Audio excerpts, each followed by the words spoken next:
Í Þingvallasveit í Árnessýslu má finna Heiðarbæ. Þar búa þau Jóhannes Sveinbjörnsson og Ólöf Björg Einarsdóttir og stunda búskap.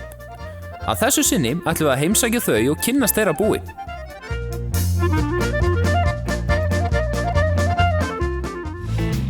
Jóhannes fæddist árið 1970 og hefur alla tíð búið á Heiðarbæ. Sem ungur maður stemdi hann alltaf að því að verða bóndi. Það var þannig sem þegar ég var svona 10-12 ára. Þá man ég að ég spurði pappa einhvern veginn svona hvenar hann teldi hæfilegt að ég tæki við búinu. Og hann sagði svona, já, svona, þegar þú ert svona 28 ára eitthvað svoleiðis, 26-28 ára. Og það bara gekk eftir. Jóhannes þurfti því að bíða í nokkur ár eftir að fá að taka við keflinu, en í millitíðinni ritaði hann nafn sitt í sögubækurnar fyrir íþróttaafrek sín. Hann er þrefaldur glímukóngur Íslands og að eigin sögn hætti hann á toppnum. Hann og Björg kona hans tóku við sauðfjárbúinu árið 1998 af foreldrum Jóhannesar, þeim Sveinbirni Jóhannesinni og Steinunni Guðmundsdóttur. Þau tóku svo við kjúklingabúi foreldra hans nokkrum árum síðar. Björg er fædd árið 1967 og ólst upp á Lambeyrum í Laxárdal. Eins og Jóhannes stemdi hún alltaf að því að verða bóndi.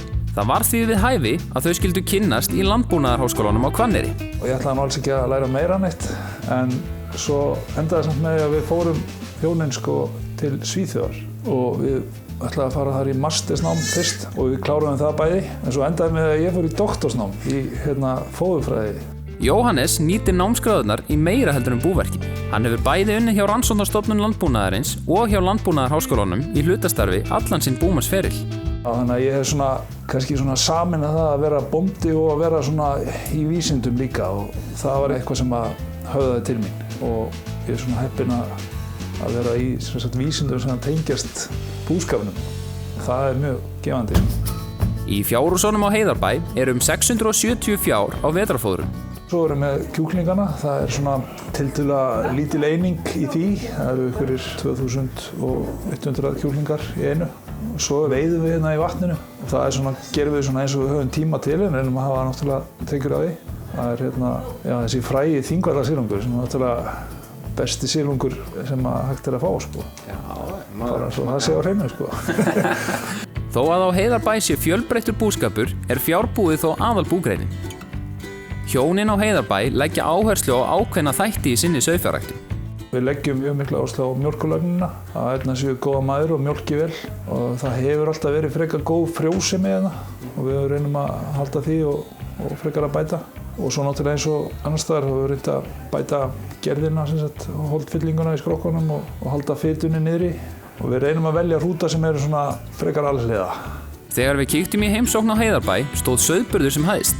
Það var því mikið að vera í fjárhúsunum. Við sættum einhverjar 95 ær og allir sé ekki 75 sem héldu af þeim. Þannig að þær báruðu þá aðeins á undan. Og gemlíkarnir byrja líka aðeins fyrir heldur en megnið á honum.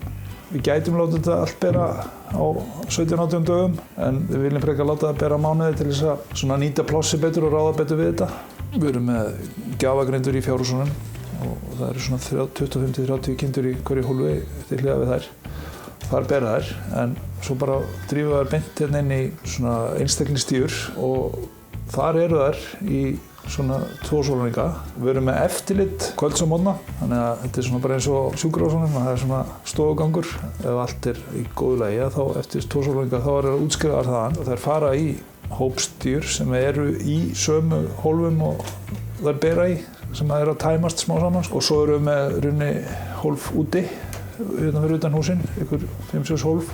Við erum með féð inni og við húsin í viku. Þá finnst okkur lömbin vera farin að elta ærnar vel. Við erum farin að gera það fyrir, en þau eru orðin mjög örugg. Ef maður hefur verið lengur heima við, þá farið að vera kærulaus og villast jafnvel frekar undan. Þannig að við keyrum þau út á tún bara í hestakerru og sleppum þau bara þar og reynum að láta þær lemba sig, og við gefum þeim þar rúllur með. Það eru að lítið við þeim núna því að það komið svo góður gróður. Það er eitt mikilvægasta starfið á sauðburði, það er að setja lömb í fóstur. Við viljum helst ekki að fara neinar út með eitt, af því að það er léleg nýting á kindunum. Við viljum að sem fæstar fari út með 3, en við erum að reyna að ná þessu þannig að það sé sem flestar fari út með 2. Það eru til ýmsar aðferðir við að venja lömb undir ær og segir Jóhannes Björgu konu sína vera sérstaklega vel í stakk búna á því sviði. Það er best að geta látið kindina hafa lambið alveg ókarað, þannig að ef það kemur einlemba, þá er best ef það er kannski þrílemba nýborinn, að einlemban fær bara ókarað lamba, þá virkar þetta mjög vel. Það er ekki alltaf í boði og þá þarf að kannski að taka frílembing sem er dagsgamall eða eitthvað og þá þarf að baða þau saman upp úr slíminu og stundum gerum við það þannig að ef það eru kannski 2 einlembur að bera þá tökum við báða einlembingarna og setjum undir aðra þeirra og hinn fær ykkur 2 önnur. Því það er mikilvægt að lömbin sem að kindin fær séu lík. Það láti ekki plata sig sko. En ef hún hefur ekki val sko, ef hún getur ekki valið á milli síns lambs og einhvers annars, heldur við kannski bara með 2 sem eru undan einhver annari og innst inni þá veit hún það kannski, þá tekur hún það frekar sko. Þetta er mikil sálfræði sko. Þurfið þið mikið að hjálpa ánum við burð? Já, það er þó nokkuð sko.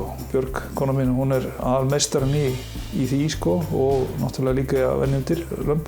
Eins og við sjáum þá kannski hendurnar á mér er ekki til annaðar í það.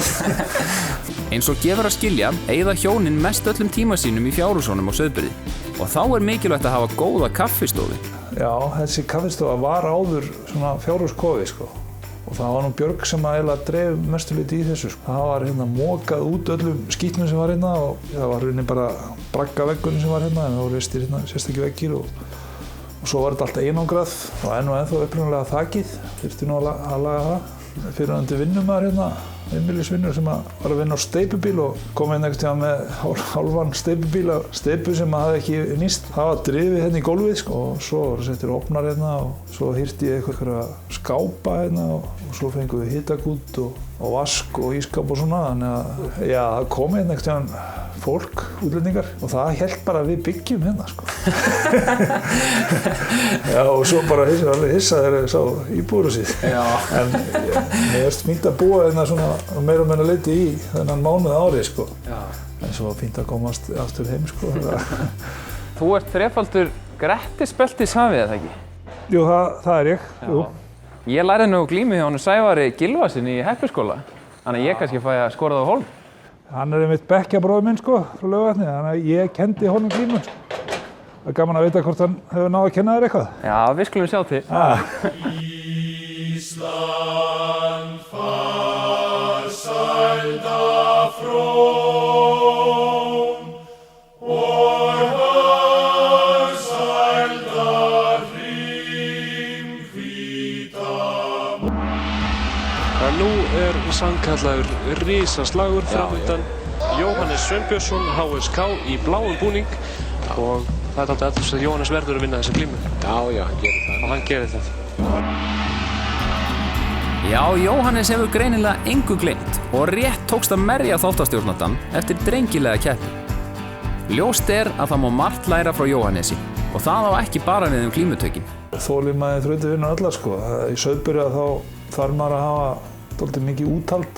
Það er að vera vel undir búinn með aðstöðu og annað. Líka bara að vera undir að búinn sjálfur að fara í Sauðburðinn, sko, taka þessu með jákvæðu hugafari og gefast ekkert upp þó að það séu sko langir vinnudagar. Svo við förum oft eitthvað að grínast bara svona þegar við erum komin yfir hérna þreytumörkin.